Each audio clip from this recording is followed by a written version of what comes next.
हम 2019 में ये आवाज उठाया कि अगर हम ये पार्टी में कोई बोलने का लायक नहीं, हमारा बात को सुनने का किसका मन नहीं है, अगर कुछ भी ज्यादा बोलेगा तो उसको काट दे जाएगा, अगर कुछ भी ज्यादा बोलेगा तो उसको काट दे जाएगा। फ्रीडम ऑफ स्पीच तो एकदम ही नहीं है। जो बोलता है कमाल स्ट्रीट वही करना पड़ेगा, कमाल स्ट्रीट का नौकर। इसलिए कौन आवाज उठाएगा, इसलिए हम निर्णय लिया है। नेचर कर दिया है, अलग होने का मन बना लिया है। एक लिस्ट भी एक जारी हुई है जिसमें 19 लोगों का नाम है बाकायदा। क्या वजह है, क्या कहेंगे? ये जो 19 लोग हैं, ये सब आ रहे हैं, सब आप लोग साथ में हैं, क्या कहेंगे? या 20 है या और ज्यादा नंबर है? ज्यादा नंबर हो सकता है। अभी 19 लोग सही किया है, और भी आ सकता है। लेकिन जो मकसद जो है, जो टीएमसी जो कार्यकर्ता है टीएमसी को, जो अभिषेक बनर्जी, ममता बनर्जी, हमारा जो टीएमसी का लोग है, जो जनप्रतिनिधि है, एमपी है, एमएलए है, किसी को कोई बात नहीं सुनता है। ये जो विधानसभा इलेक्शन किया है, अभी कोटा बंगल से हम हार गया, तो प्रत्याशी चुनने के लिए कोई सांसद को, कोई इलाका लीडर को, सीनियर लीडर को पूछना चाहिए। तो हमारा जो लीडर है टीएमसी का, वो क्यों कभी किसी को पास नहीं पूछना। उनका आईपैक है और कैमाक स्ट्रीट है, दोनों मिलकर ये प्रत्याशी चुन लिया। क्योंकि सारे प्रत्याशी नया मुख है, 72 नया मुख है। जो 72 पुराना के बाद दिया है, वो सारे 72 हार गया है। तो इसलिए सब जो एमपी के मन में ये सोचना लगा कि अगर हम ये पार्टी में कोई बोलने का लायक नहीं, हमारा बात को सुनने का किसका मन नहीं है, तो हम क्यों रहे उसमें। इसलिए हम निर्णय लिया है कि हम विकास के साथ में, जो नरेंद्र मोदी जो हमारा भारत का प्रधानमंत्री है, हम वो विकास के साथ में ही रहेंगे। दादा, आप कह रहे हैं कि जो 72 जब उन लोगों ने कैंडिडेट दिया, तो नए कैंडिडेट्स पुराने लोगों को हटा दिया, तो क्या डिस्कशन बिल्कुल भी नहीं होता? नहीं, एकदम नहीं है। हम जानते ही नहीं है कौन कौन प्रत्याशी होता है। हमारा जिला में कम, हम तो एमपी है, हमारा 7 एमएलए हमारा अंदर है, तो एक भी बात हमको नहीं पूछा जो किसको प्रत्याशी करना, किसको नहीं करना। ये बात है। पश्चिम बंगाल में वायलेंस बहुत ज्यादा हो रहा था, जिस तरह की खबरें आ रही थी। आप लोग एमपी थे, मतलब एमपी है वहां पर, लेकिन आप लोगों ने कभी आवाज उठाई नहीं, या इस बात को दीदी के सामने नहीं रखा कि समस्याएं हो रही हैं, या इस पे कौन बात सुन रहा है? दीदी, अभिषेक, वो भी घर से निकलने नहीं पाता है। अभी अभिषेक ज्यादा है, उसमें डीम फेंकता है कि कितना सारे लोग जो भी घर से निकलता है उसका घेराव करता है, पब्लिक को नारा, गंदा नारा लगाते हैं। तो इसलिए कौन आवाज उठाएगा? जो हमारा जो टॉप लीडर है उसके सिक्योरिटी नहीं है, तो हमको कोई सिक्योरिटी मिलेगा? नहीं, मतलब मेरा ये कहने का मतलब है, जो इसके पहले भी पश्चिम बंगाल में जिस तरह की हिंसा या तमाम, जब आप लोगों की सरकार थी, तब आप लोगों ने ये बात दीदी को नहीं कहा, तब आप लोगों ने नहीं सोचा कि पार्टी छोड़ देना चाहिए, हमें हमारी आवाज नहीं सुनी जा रही है, या जनता का हित नहीं हो रहा है? हम 2019 में ये आवाज उठाया, एवं हम बड़ा मीटिंग से बोला, लेकिन ये बात तो सुनते नहीं है। अगर कुछ भी ज्यादा बोलेगा तो उसको काट दे जाएगा, उसका पद काटेगा, उसका जो पद है उससे हटा दिया जाएगा। यही तो सब, मतलब फ्रीडम ऑफ स्पीच नहीं है। फ्रीडम ऑफ स्पीच तो एकदम ही नहीं है। जो बोलता है कमाल स्ट्रीट वही करना पड़ेगा, कि हम कमाल स्ट्रीट का नौकर होता है।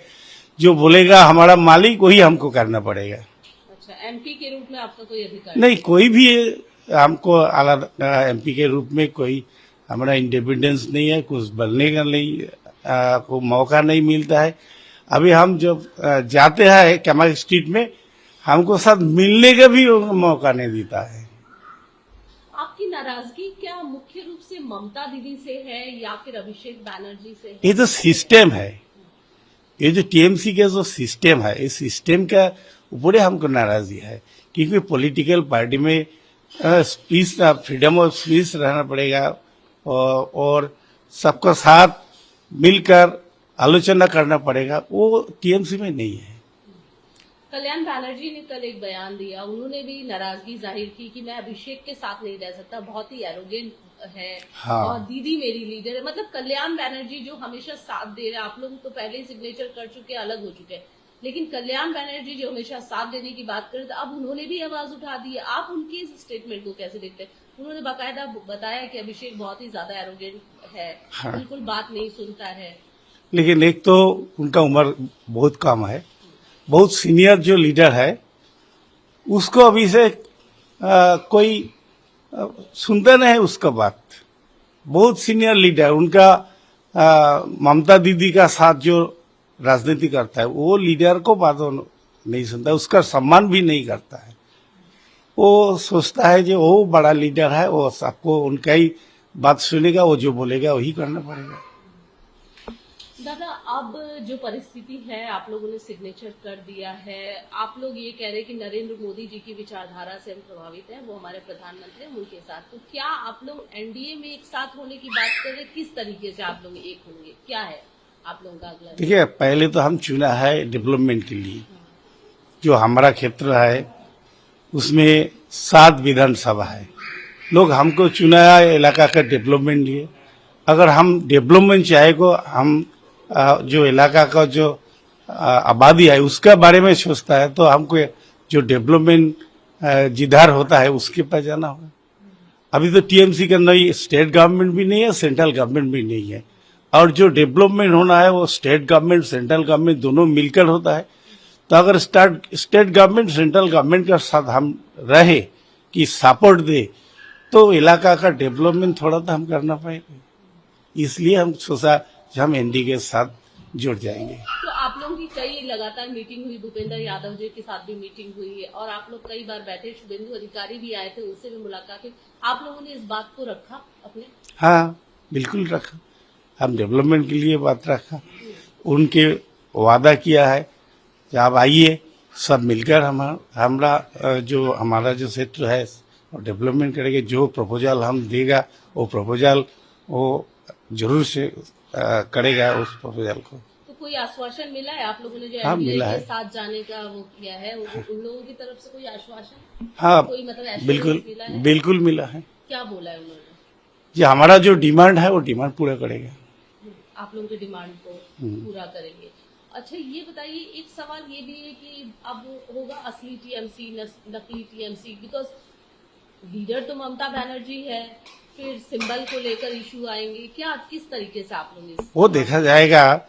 और जो कानून है, कानूनी जो तरीका है उसमें हम जो लीडर हमारा जो एमपीस है 2/3 मेजोरिटी के लिए हम आ रहे हैं, तो हमारा जो गोट है वो असली टीएमसी का है, क्योंकि जिसका ज्यादा संख्यक एमपीस रहता है वो असली होता है, जिसके पास कम होता है। क्योंकि ये 2/3 मेजोरिटी का क्वेश्चन है, जिसका पास 2/3 मेजोरिटी होगा वही अगर डिमांड करेगा कि हम असली टीएमसी है, तो स्पीकर को उसका ही साथ देना पड़ेगा।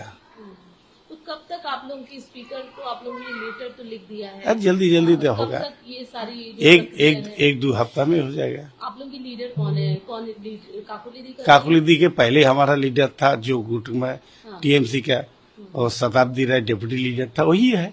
अच्छा, वही प्रोसेस चल रहा है। हाँ। शायनी घोष और इन सब का भी नाम आया, वो सब भी आप लोगों के साथ ही है? हाँ, वो तो आया है, सिग्नेचर किया है।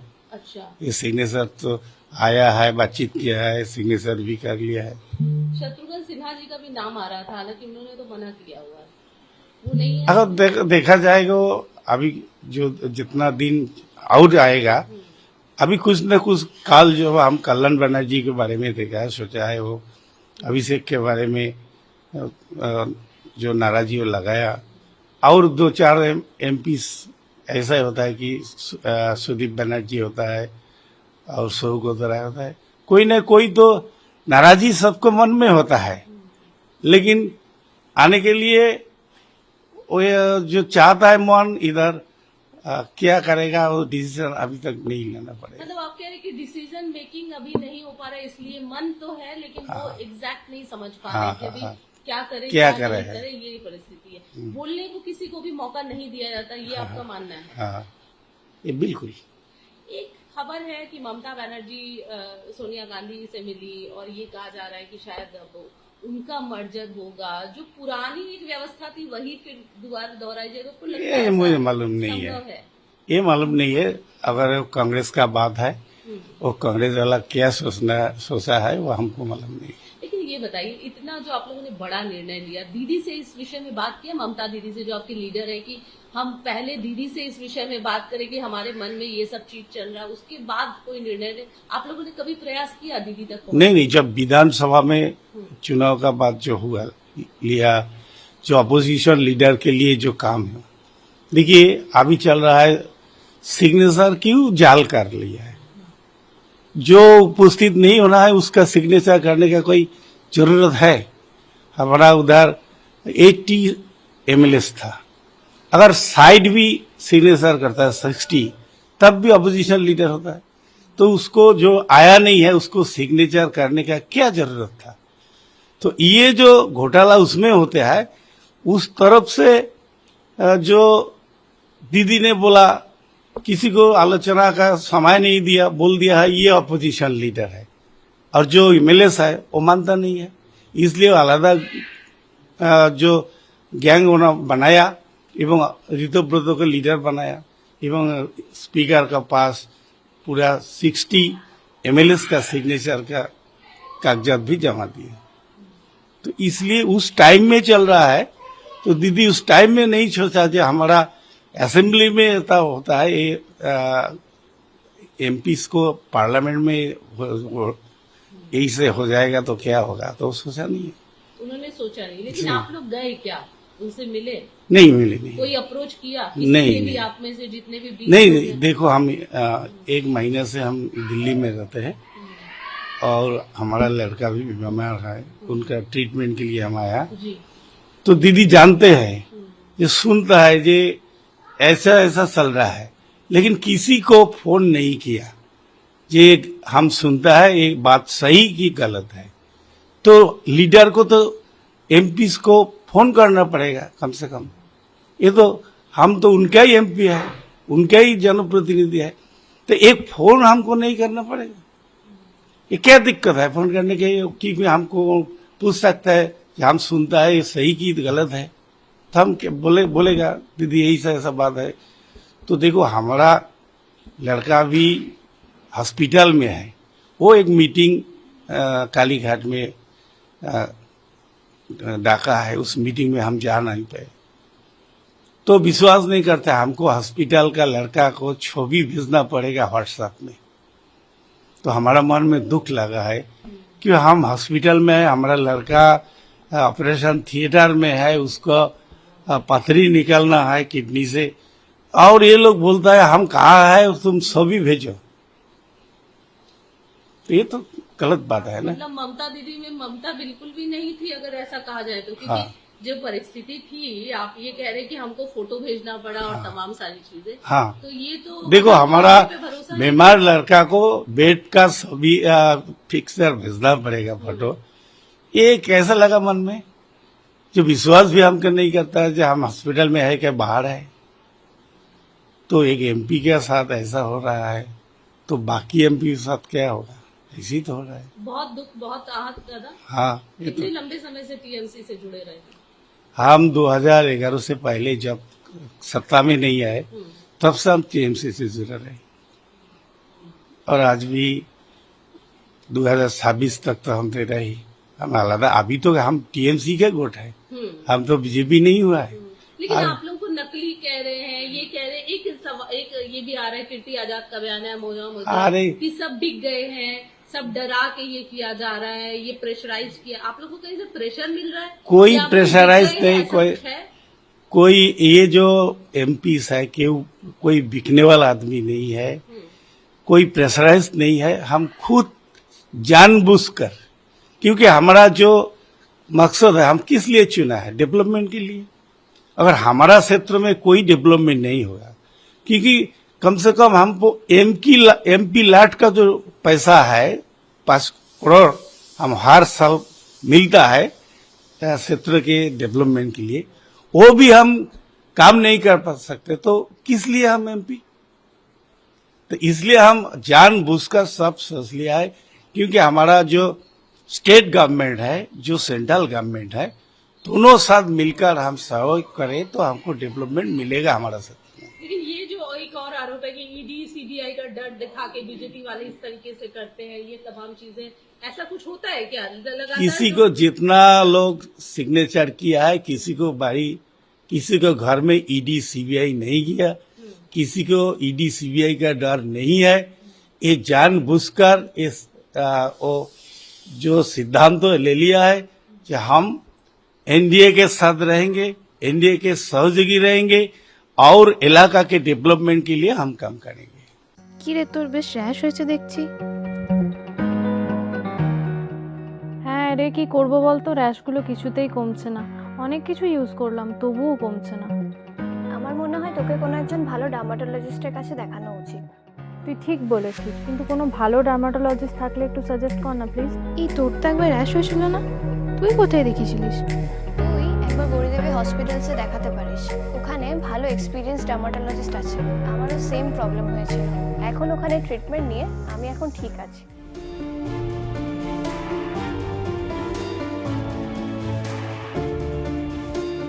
গৌরী দেবী হসপিটাল, রাজবাঁধ, দুর্গাপুর।